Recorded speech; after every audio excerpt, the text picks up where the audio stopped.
Hello guys, Priceless Bet here, and if you've been keeping track of your calendar, you know that the biggest gaming event of the year, E3, is right around the corner, and I'm excited to see what games will be announced or released for this coming year and next. I'm especially looking forward to Nintendo's Direct, from Pokemon Sword and Shield, Fire Emblem Three Houses, Legend of Zelda Link's Awakening, and plenty of others. There's a lot to look forward to, and following the massive success of the Nintendo Switch, I'm looking toward another successful E3 this year. If Nintendo has a track record of doing anything in events like these, it is leaving us with little breadcrumbs here and there, particularly when it comes to the Smash Bros. Series. Back in December of 2018, on its midnight release, the Game Awards were also taking place, and there, they finally released the first of the 5 DLC characters, Joker from Persona 5. Now almost half a year later, and we're dying to know who will be the second character announced, and I believe that there's no better timing than at E3. I will be making this short predictions video as to who the 4 characters can be, although this is in no particular order, but more of a casting of the net and see what comes true or not. Although there are 4 slots left, I only came up with these 3 characters, and while there are plenty of other choices,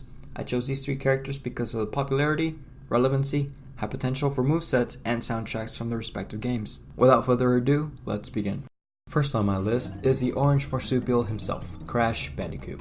Ever since Snake and Sonic entered the brawl over 10 years ago, many speculated who else could they cross over to the Smash Bros. Cinematic universe. All restrictions are off, from Ridley's size to other rival companies. Who else than to bring Sony's mascot from the late 90s than Crash himself? While his first game was back in 1996 for the PlayStation, it scored 2 sequels and a variety of spin-offs. It also released an updated trilogy version in 2017. Almost 2 years to be exact, as it was released in June 30th, and reminded many players why Crash Bandicoot is still relevant and fun in today's gaming era. And this might be a reach, but we might even get to see Coco tag along as an Echo Fighter for this crazed furball.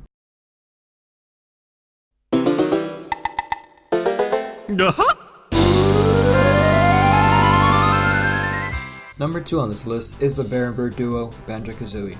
I have a personal attachment to these characters as I grew up with a Nintendo 64.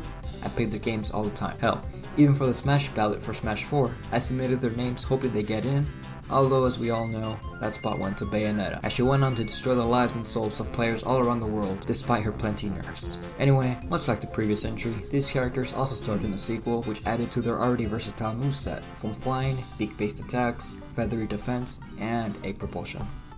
Yes, I know what I said. There's plenty of potential for a moveset to be created, and it has been a popular favorite that has been demanded by fans for years.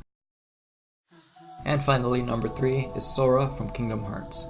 I'll be honest, I've never played Kingdom Hearts before, not because I found it uninteresting, but growing up I never had the console for the games, as I was raised in a Nintendo household, but I was aware of its popularity and the use of its Disney characters, to which I found extremely odd.